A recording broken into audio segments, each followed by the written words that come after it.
speak to me, word of God, speak to me, speak to me, word of God, speak to me. I come alive, I'm alive when you speak to me. I come alive, I'm alive when you speak to me. Away, away, away my soul. God resurrect these bones from death to life. For you alone. Awake my soul. In Ezekiel chapter 37, you can see the whole army of Israel who had lost faith in God, who had lost hope in God, who thought to themselves that our bones are dry and we ourselves are cut off. But God, the Almighty God, brought them back to life, not for themselves to rot away, but to be the children of God, the own children of God, and to be a testimony to the Gentiles of the world and to the other people who do not believe God. Today, if me and you have lost faith in God, if me and you have lost hope in God, let us renew that hope, let us renew that faith, and let us become His own children once again, and let us praise and worship His name. Praise the Lord.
प्यारे यीशु स्वामी मेरे, तेरी स्तुति सदा करते रहूं मैं। तुझसे ही रोशन है जीवन, संग तुम्हारे चलते रहूं मैं। प्यारे यीशु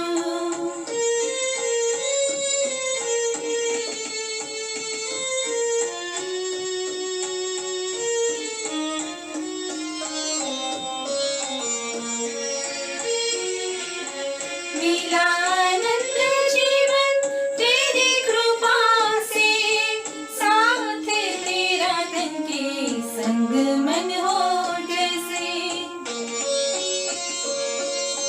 मिलानंद जीवन तेरी कृपा से, साथ तेरा तन के संग मन हो जैसे।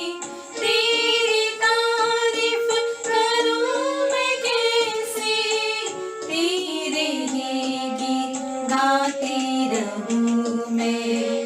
प्यारे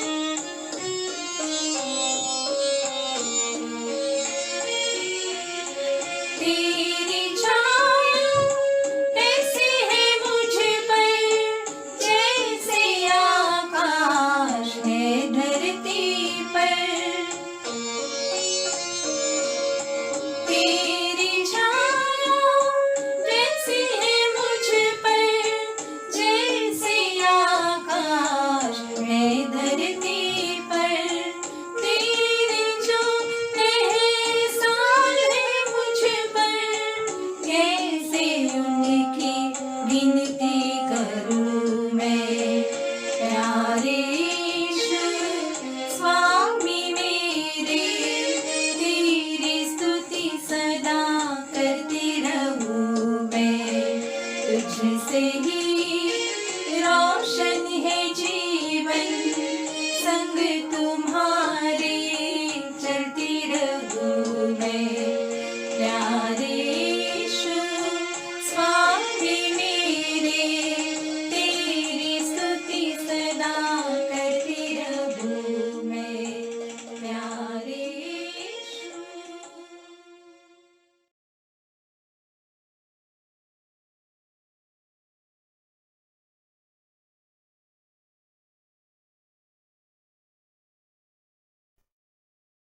Today's Bible portion is taken from the book of Nehemiah, chapter 13, verses 10 to 14. I also learned that the portions assigned to the Levites had not been given to them, and that all the Levites and singers responsible for the service had gone back to their own fields. So I rebuked the officials and asked them, "Why is the house of God neglected?" Then I called them together and stationed them at their posts. All Judah brought the tithes of grain, new wine, and oil into the storerooms. I put Shelemiah the priest, Zadok the scribe, and a Levite named Pedaiah in charge of the storerooms, and made Hanan, son of Zachar, the son of Mattaniah, their assistant, because these men were considered trustworthy. They were made responsible for distributing the supplies to their brothers. Remember me for this, O my God, and do not blot out what I have so faithfully done for the house of my God and its services. This is the word of God.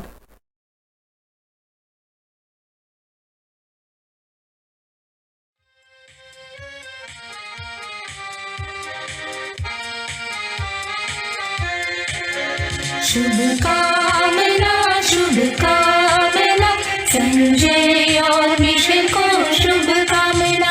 शुभकामना शुभकामना, संजय और mission को शुभकामना। जन्मदिन की बधाई, happy birthday. जन्मदिन की बधाई, हैप्पी बर्थडे बर्थडे बर्थडे। शुभकामना शुभकामना, दोनों को शुभकामना।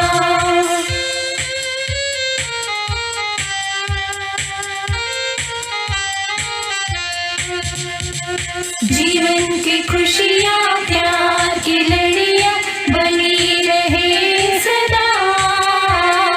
मधुर तराने भवरों की गुंजन गूंजती रहे सदा। जीवन की खुशियाँ प्यार की लड़ियाँ बनी रहे सदा। मधुर तराने भवरों की गुंजन गूंजती रहे सदा। कामना है सदा, कामना है सदा, कामना है सदा, कामना है सदा, है सदा, है सदा। शुभकामना शुभकामना, दोनों को शुभकामना।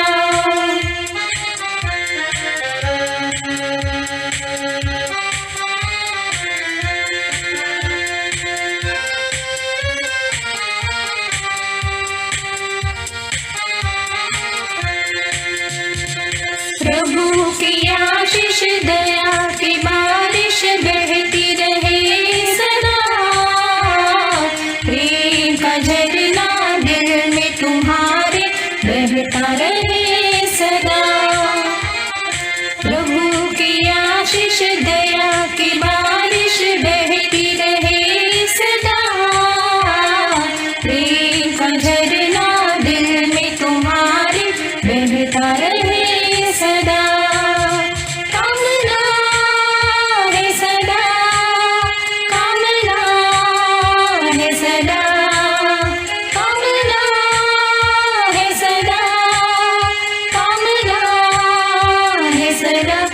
सदा है सदा शुभकामना शुभकामना दोनों को शुभकामना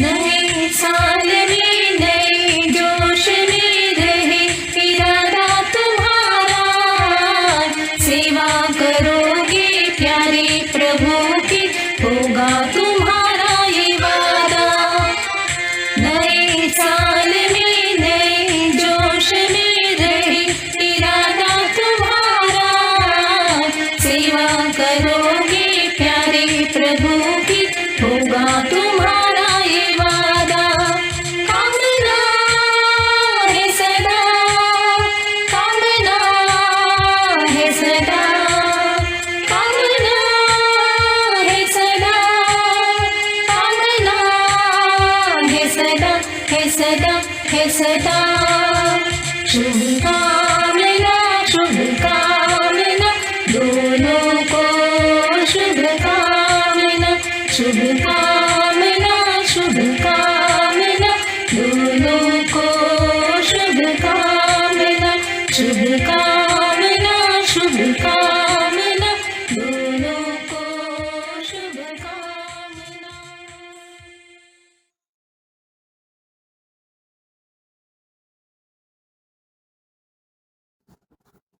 Praise Him, Jesus, our blessed Redeemer. Sing, O earth, His wonderful love proclaim. Hail Him, highest archangels in glory, strength and honor give to His holy name. Like a shepherd, Jesus will guide His children. In His arms He carries them all day long. O ye saints that dwell in the mountains of Zion, praise Him, ever in joyful song. Shalom. How are you all? You have to hear my singing every time now. Unless you all sing and send your songs, I'm going to sing. I'm going to really bother you with my singing. I hope you're blessed through this hymns. You know, hymns are so beautiful, so meaningful. It has such a history, such a tradition. And I wish that we will sing more hymns in our worship services. So I invite you all, if you can sing individually, you can sing as a family, you can sing as a couple, or whatever way you are comfortable. You can sing, and if I can sing, then anybody can sing, I think. So please sing these hymns and send it to us, and we would like to include that in our worship. Shalom. It's a joy to meet you all through this online worship. How are you all? I hope you are all keeping well. God has been good. God has kept us in good health. God has provided all our needs. God has been so good. God has been so kind to us. Let's praise Him. We need to praise God that in Maharashtra, at least in Pune, the number of coronavirus cases have gone down drastically. I was watching yesterday the news, and on 2nd April, the number had gone to 10,000. And then on 2nd May, it had gone to about 3,000. And then 2nd June, it has come down to maybe 300 or something. So praise God that God has heard our prayers. God is healing people. We have been praying for a lot of people. And sometimes we hear the good news that somebody has been healed and he is back home and he is in good health. So we rejoice with these people. our brothers and sisters whom God has healed. But yet, there are some who never report to us, or they never come back to us saying that we have been healed. We keep praying for some people, but they never tell us that God has already healed them. So I think we need to be grateful, isn't it, that God has healed me, and if people have prayed for me, I should share that. But I think sometimes we are like those 9 lepers who never went back to Jesus to say thank you. Only one person, and that too he was an outsider as far as the Jews are concerned. He was a Gentile, and he went back and he thanked Jesus. I hope we don't become like the 9, but we become like the one who goes back to Jesus and thanks him. So let's be grateful for the healing that we have received in the Lord, and let's share that with people who have been praying for us. At the same time, we are pained, we are saddened to hear the news one after another. So many people, and especially God's servants, pastors, missionaries, leaders, have passed away. It is very painful. Young children have become orphans. Our sisters have become widows. Families have been devastated. And it's really very painful. And I believe this is the time that we as a body of Christ, we as the people of God, must reach out. I'm glad that one sister from Dubai, she told me that their church would like to help those pastors who have passed away. They would like to extend help to the families of such pastors. And I'm glad that God is working in the hearts of some people, some churches, some individuals, and they are coming forward. And many of us need to really reach out to people who are in grief, who are in pain, who are in sorrow, who are suffering. I think this is the time that we must express our love and our compassion for our brothers and sisters who are suffering. On a very small scale, we in our fellowship are trying to do that. Last time I think I told you that we distributed groceries to some people, cemetery workers and volunteers. And we were also able to help some families who have suffered because of coronavirus. Either they have lost somebody in the family or they have been sick. And especially one family, I have been sharing about one person who has one family where there are 4 daughters. The eldest one was married and she's become a widow at the age of 28, and she has 2 children. And we are trying to help regularly this family because the father is a daily wage worker. The mother also was working, but she has lost her job. And so they are going through a lot of difficulties, and we are trying to help them. And we are looking for opportunities wherever we can reach out to people who are in difficulty and give them small help. We are not able to give a big help, but a little bit, like 2,000, 3,000, 5,000 rupees we are able to give regularly to some of these people. So we praise God for this opportunity that God is giving us to touch the lives of people. And I want to thank all of you who have been very generous in sending your gifts and donations to help these people. May God bless you and your family. Next Sunday, that is 20th June, we are going to celebrate as Father's Day.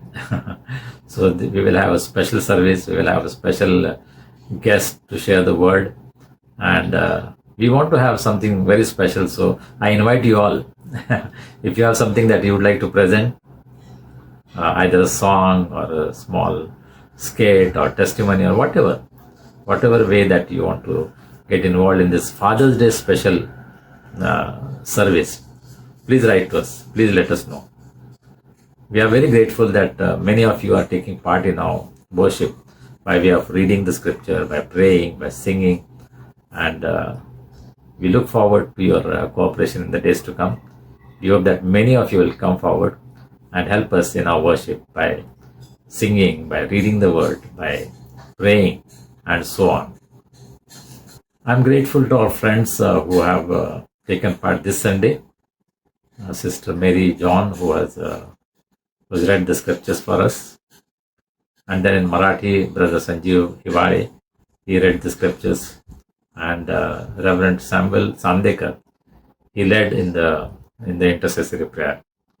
And those who have helped in singing, I'm very grateful to you for your participation, for your support and your ministry with us in this online worship.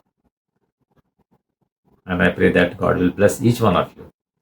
Let's praise God that God has kept all of us safe, in good health, and let's continue to trust Him, and let's pray for those around us, maybe our families, maybe our friends, or neighbors in the church, whoever is suffering because of this COVID.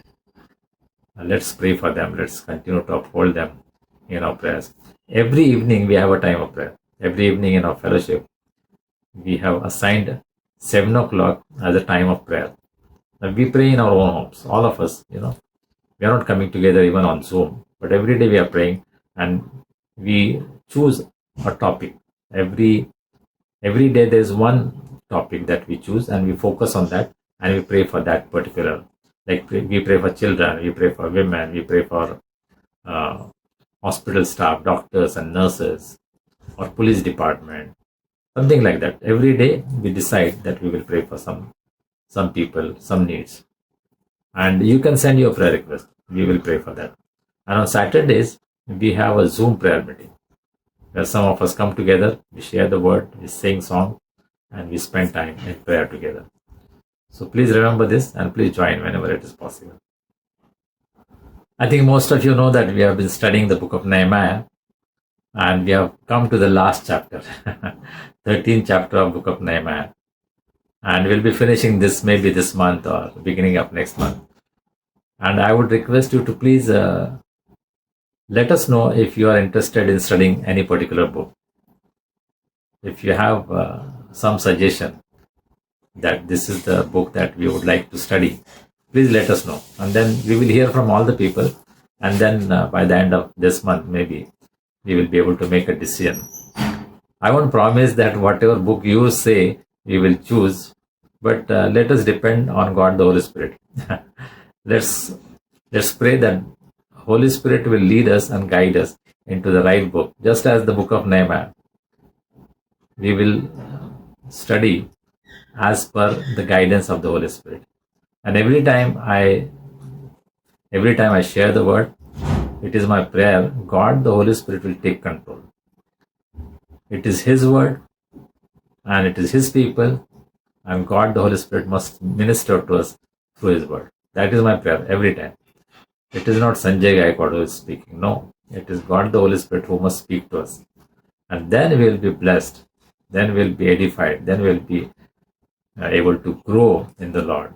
So that is my prayer always.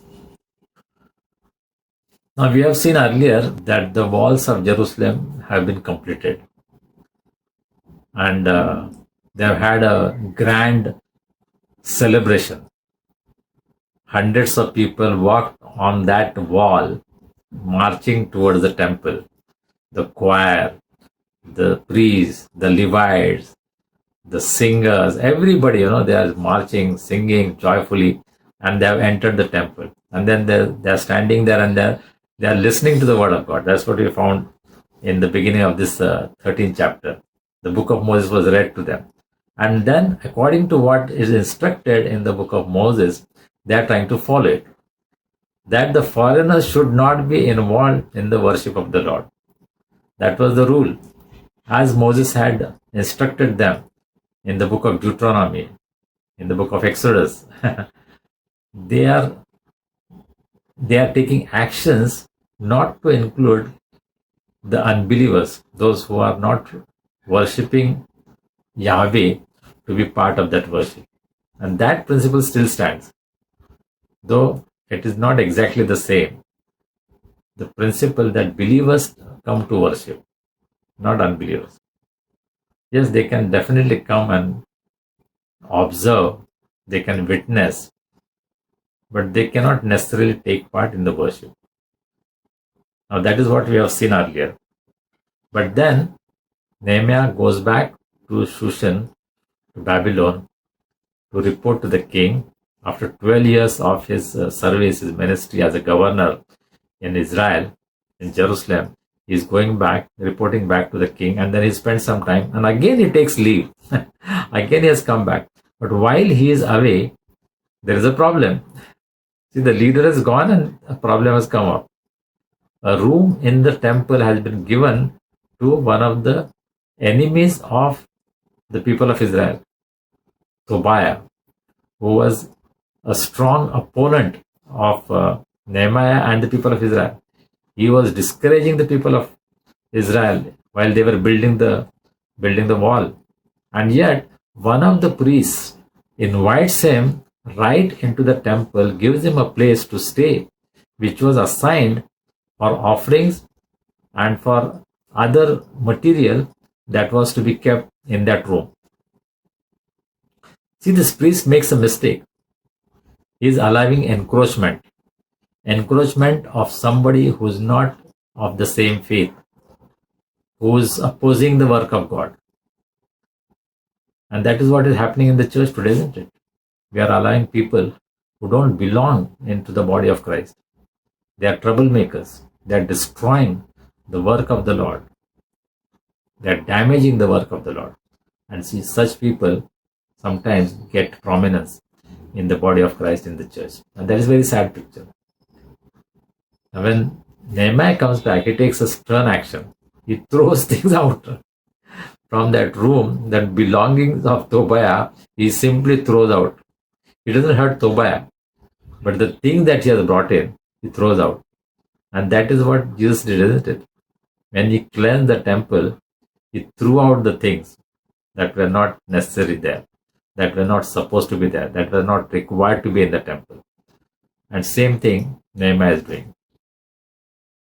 Now we come to the 10th verse of chapter 13. Now there is another problem. Now what is that? Let's see. Nehemiah is saying, I also learned that the portions assigned to the Levites had not been given to them, and that all the Levites and the musicians responsible for the service had gone back to their own fields. The choir had disappeared.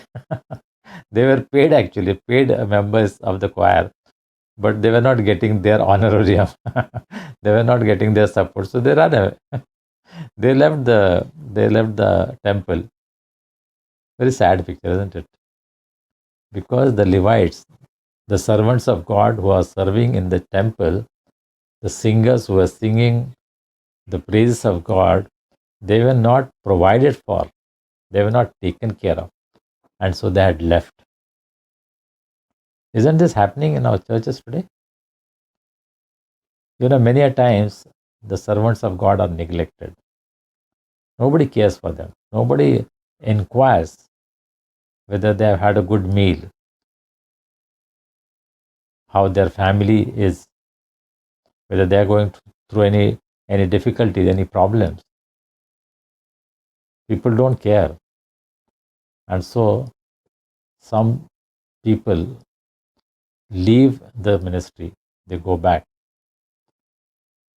Now, I would not support that they go back, but the temple administration was responsible for that. See, the people had taken a responsibility that they will provide for the Levites and for the singers, for the musicians. Earlier we have seen all the tithes that were brought, all the offerings, all the gifts and donations and everything, that was equally divided. So everybody's needs were met. That was the system, that was the arrangement made by Nehemiah. Nehemiah had made all the arrangement. But as soon as he's gone, it fell. People neglected and they were not taking care of the Levites and the musicians. They had to go back to their old profession to earn money, to the farm, to the fields. which they had left, and they had joined this work in the temple, the ministry in the temple. That's a very sad picture, isn't it? And today also, a lot of people have gone back, and the church is responsible. We, the people of God, are responsible if we are not taking care of God's servants. And it's very sad. Most of the time, the servants of God are paid very poorly. When in some of the churches, the salary is so little, so meager, that forget about the family, even for one person, it's very difficult to survive. And so some pastors have to look for other means. Some have to work to support themselves. Some find other ways to raise support. And their attention is divided. Their focus is not the ministry of the word and the church. And this is very sad. Now, this is the failure of the church, the body of Christ, the people of God. But I also see that it is a failure of the servants or the people who are serving the Lord. What is happening to their faith? If they have made a commitment, come what may, they must say, I will serve the Lord. Whether I get food or not, but I will serve the Lord. What is their commitment? And I tell you, people who have trusted the Lord, though they received very little salary, though they did not get a lot of comforts in this world, they have faithfully served the church, the Lord. So many pastors of the older generation, they didn't get a good salary, but see their ministry, see how faithfully they served till the last breath. I'm proud of my own father. He was not paid very well, but he served the church about 40 years or so, faithfully serving the church, faithfully serving the Lord. In the cities, in the villages, everywhere, wherever the church sent him, he was faithfully serving. He never complained. He never murmured. He never grumbled that he was not getting. He never said that he is not getting enough money. 6 children, and he had to take care of all of them. But I never saw my father complaining, murmuring.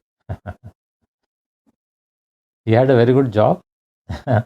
He had a job in the railways, which he resigned, and then he started full-time ministry.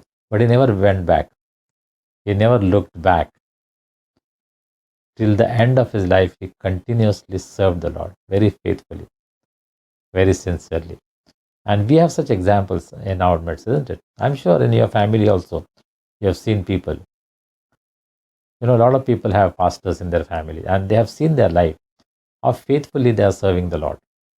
And we must praise God for such servants of God, who in spite of all the difficulties, the problems, and the lack in their life, never give up. They continue to serve the Lord because they believe that the Lord is going to provide. They don't trust the church, they don't trust the organization that they will give the money, but they trust the Lord. And that is my experience. I have been serving the Lord now for more than 40 years. And I have experienced that God is faithful. I didn't have plenty, but God took care of my needs. I never lacked anything. I never complained. I never murmured. Oh, why did you bring me into the ministry? My needs are not met. I don't have this. I don't have a big house. I don't have a car. I never questioned God. When you serve the Lord, you serve Him in every situation. You don't run away.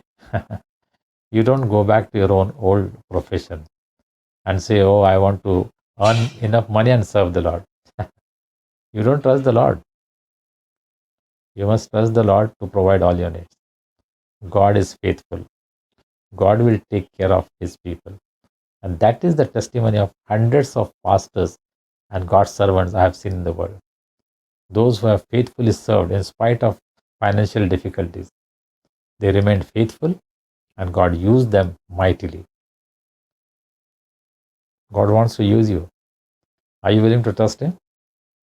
Whether you get paid or not, are you willing to be faithful to the Lord? for the calling for which God has called you to serve Him. Now, Nehemiah has learnt about a problem. There is a problem in the community. Now, how does he respond to that situation? Verse 11. So I rebuked the officials and asked them, why is the house of God neglected? Then I called them together and stationed them at their posts. The first thing, he questioned the authorities, those who are responsible for these people to run away, those who are responsible to take care of these needs of these people. He questioned them, why have you done that? He started right. Many a times we blame the pastor, we blame the workers, but we don't question the authorities. The authorities who have appointed them have a responsibility. When you appoint somebody, you take responsibility to take care of their needs. You cannot say, oh, you can trust the Lord and God will provide. No. If you have appointed, then you must take responsibility. You cannot say, oh, you, according to your faith, God will bless you. No. What is your responsibility then? It is your work. It is your organization. It is your church. You have appointed them, right? Or they are self-appointed. When you took, when you interviewed them, you asked them so many questions. You check their qualifications. And when they join and when there are difficulties, you tell them, now you trust the Lord. That is double standard. So Nehemiah questioned the authorities. Today, if people are leaving the church, people are leaving full-time service, I think those in authority should be questioned. What are you doing? Why are you neglecting? This is very beautiful what Nehemiah says. Why is the house of God neglected? He is not saying why you are neglecting the people. He is saying why is the house of God neglected? See, in the house of God, the people are very important. And when you neglect the people, you are neglecting the house of God. The house of God is not the building. House of God is the people who are serving there. These are precious people who have responded to the call of God, who have sacrificed everything. They are willing to work on a very low salary. But even that, if you are not giving, you are to be held responsible. You cannot shy away from your responsibility. You should be answerable. You have to give answer to somebody that why people are leaving. In India, we know that the leadership of this nation has failed us. We cannot say, no, people are responsible. People have to decide. People have to take care. No, when people have given you responsibility to lead, you must lead faithfully and effectively. If you are not fit to lead, you must leave that authority. You must hand over the charge to somebody who will take care of the people. See, the leadership is something that is very important. Leadership is not just enjoying the authority and power, but it's also responsibility to take care of the people who are assigned to you, who are under you. You are responsible for them. I served in Youth for Christ for about 15 years. And I have seen this very beautifully, Our leaders took care of us. They did not say, if you can raise the funds, it's okay, otherwise you have to go hungry. No. They were always standing with us. In our difficulties, they were always there. They were assisting us. They were encouraging us. They never left us high and dry. When there were problems, there were difficulties, they did not say, now you look for your own. No. Because the leaders who have appointed us, they have taken responsibility to take care of our needs. Is that happening in our churches today? If in the church, somebody is responsible, it could be bishop or DS or pastor, whoever is the final authority, who is responsible, he cannot shy away from his responsibility. He cannot say, no, you trust the Lord. You take care of your own needs. No. If you have appointed, you also have the responsibility to take care of your people. And it must happen in the church today. Why people are leaving the church? Why people are leaving the ministry? Is because we as leaders have failed. We have failed our own people. We have not taken care of them. We have not helped them when they were in difficulty, when there was sickness, when there were problems in the family. We did not go and help them. So we as leaders are responsible. We are answerable. We cannot say, oh, that is their responsibility. When you want to exercise authority, then you say, I'm the boss. And when people are in need, people are in difficulty, then you say, oh, they are independent, they can manage their own. This is double standard. I think we need to take responsibility for our people. And Nehemiah says, why is the house of God neglected? When we neglect the people of God, the house of God is neglected. Then I called them together and stationed them at their post. Nehemiah takes immediate action. First of all, he questions the authorities, and then he brings them and places them again to the assigned post where they were supposed to be. He's bringing them back. Restoration. He's restoring back to the place where they belong. And that is what is needed in the church today. Yes, people have gone. Yes, people have left. But we should not say, oh, let them go. It is their problem. No. We must see that they come back. They must be re-established in the house of God. They must be restored to the fellowship, to the responsibilities that they had been given. And we must honor the commitment of our people and give them another chance, another opportunity. Yes, we have failed them, but then we must bring them back. And we should have that generous heart. We should have that heart of compassion and care for our people, that we bring them back and assign them to where they belong. So many people are supposed to be back in the ministry, but they have not come back because nobody cared for them. Nobody asked them, what's happening with your family? What's happening with your children? The authorities never bothered to question. The authorities never bothered to take care of them, to ask them. And they have just gone. And that's a very sad picture. And we need to correct this. People need to be restored back into the fellowship, into the position that they were given. Verse 12. All Judah brought the tithes of grain, new wine, and olive oil into the storerooms. See, this is what was not happening. Because the people were not bringing the tithes and offering, the people were not paid, the servants were not paid, the musicians were not paid, and so they went back. Now, what Nehemiah does, first he brings back the people. He doesn't talk about the tithes and offering. See, he brings back the people, and automatically the people of Judah start bringing offering. People want to see that the work is going on. I think people always want to help the church. People always want to donate.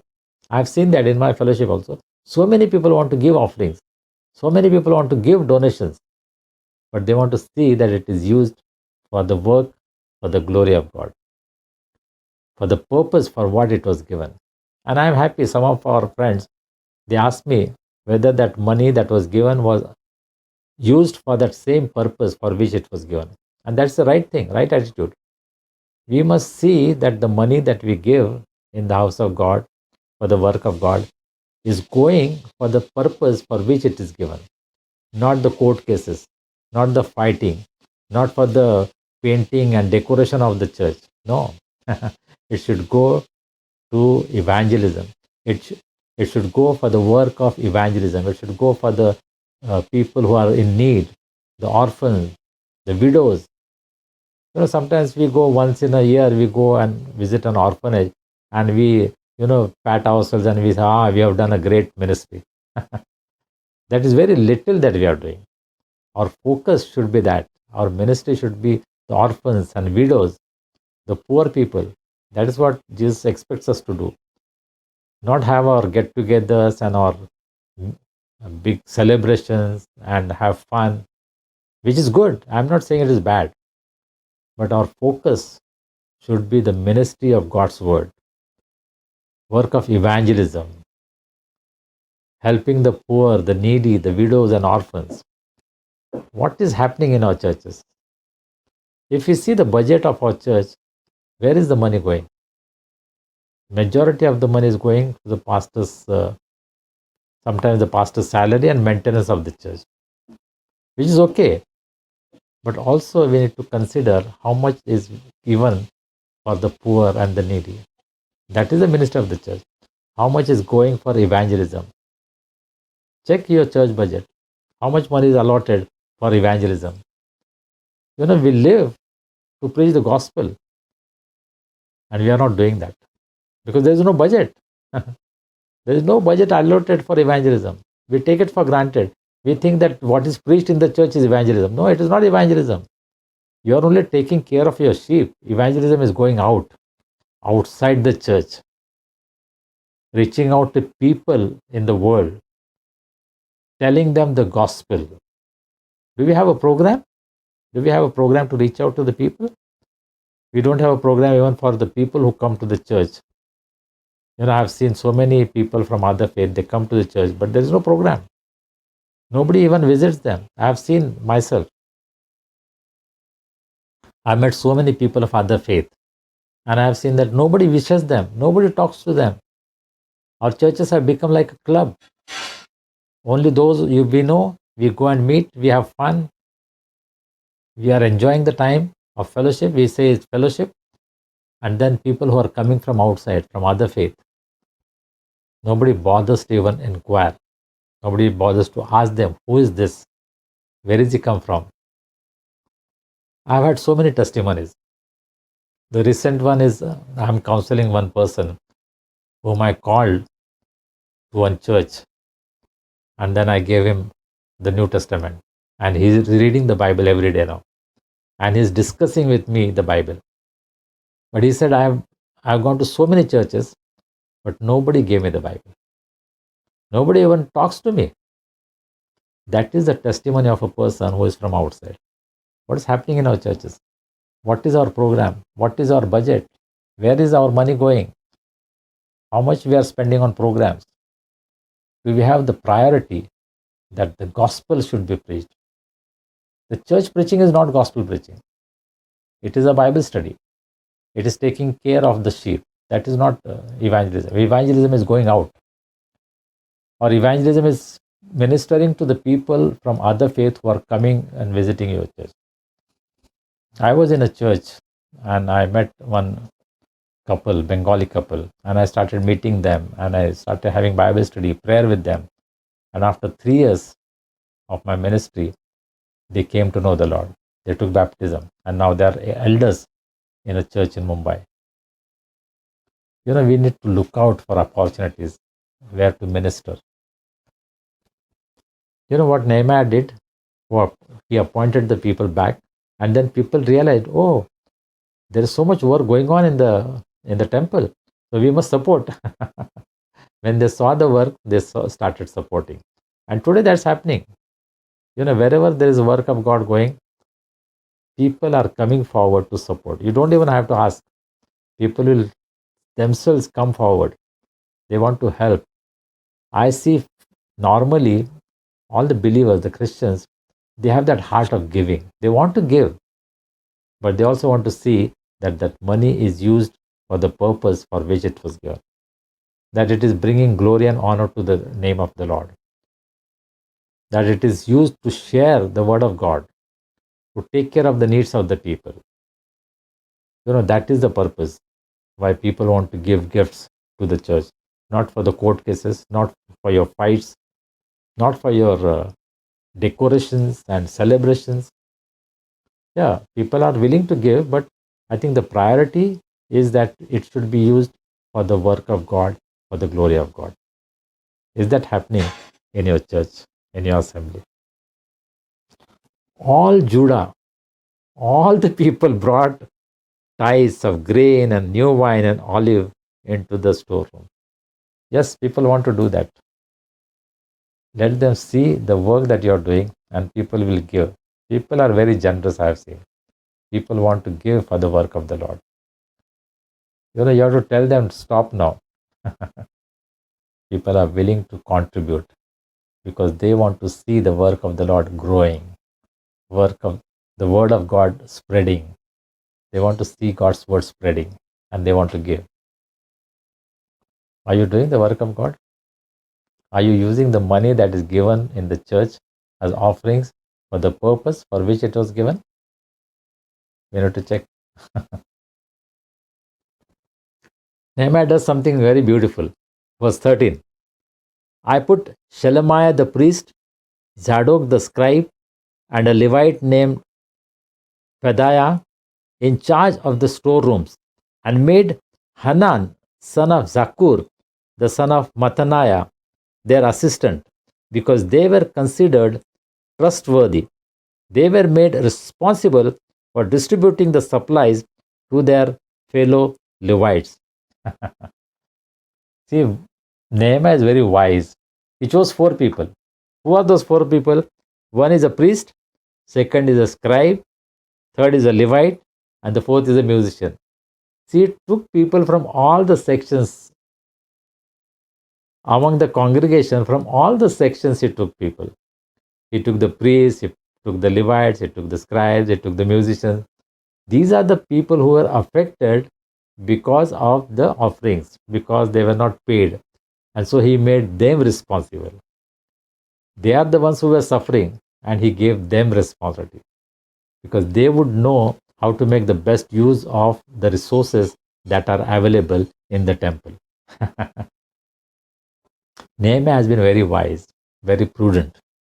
He gives responsibilities to these 4 people who are selected from among them. They are the ones who were affected, they are the ones who suffered, and so he takes people from among them and he gives them responsibility. Now you are responsible. You are supposed to distribute among your own people. He gets them involved in the ministry. And that is what is needed today. Even if somebody is not doing the work, get them involved. If somebody is criticizing, give them responsibility.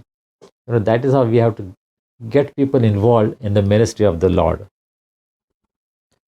Why they were selected? There is a reason given. Because they were considered trustworthy. That is the key. Responsibility is given not necessarily because they were qualified. Of course, the qualification must have been looked into. But more than that, because they were trustworthy. And that is what is needed in the church today, isn't it? We have so many resources in the church. We have so much money, so many things. But we need trustworthy people who will distribute them equally well, who will take their responsibility very seriously, who will do their job faithfully. So we need trustworthy men and women, trustworthy people to serve the Lord in the church. It doesn't matter whether you're full-time, part-time, or not at all involved in the ministry. But if you're trustworthy, God can use you in His house. God can use you in His service. God can use you in the ministry. And you're trustworthy. Can God give you the responsibility? Will God find you trustworthy to carry on the work that is required to be done in the church, in the house of God? He gave them this responsibility because He found them trustworthy. And it is my prayer that I will be found trustworthy so that I can do the work of the Lord. Wherever I am, whatever I am doing, it is my prayer that God will help me to be trustworthy, that I will be faithful to the Lord and to His people. So they were given responsibility to distribute to their fellow believers, to fellow Levites. They were chosen among them, and then they were given responsibility that you have to take care of your own people. You understand them well. You know their problems. You know their difficulties. So you now cater to their needs. You minister to them. And God is looking for such people from amongst us who are available, who are trustworthy, so that He can use us to serve our own people, our own community. And then lastly, verse 14. This is a very beautiful, very natural kind of response of this man of God, servant of God. Remember me for this, my God, and do not blot out what I have so faithfully done for the house of my God and its services. Nehemiah has been very honest, very sincere. It's a very natural kind of reaction, very natural kind of desire that he expresses. Remember what I've done. We all do that, isn't it? When we do something good, we always hope that it will be remembered. Even if we give 5 rupees to a beggar, we hope that he will remember that I have given him 5 rupees. Isn't it? That's a natural, I think, tendency, natural desire that we all have. And when we do something good, we hope that it is remembered. And so it is a natural desire that Nehemiah is expressing. Lord, remember. Does Lord remember? Yes, he remembers. If he can remember every tear that we have shed, he will remember every desire that we have had. He will remember every good work that we have done. Of course, if we have done it selfishly, it will not be remembered. But when we have done something out of love, out of our devotion to the Lord, God will always remember and God will honor us. Very often we say about a person, a servant of God who has gone home, gone to be with the Lord. We say, Lord will say, come, my faithful servant. Because God remembers that this person is faithful. Come, my faithful servant, come and enjoy the house of the Lord. Come and enjoy the blessings of your Father. God remembers.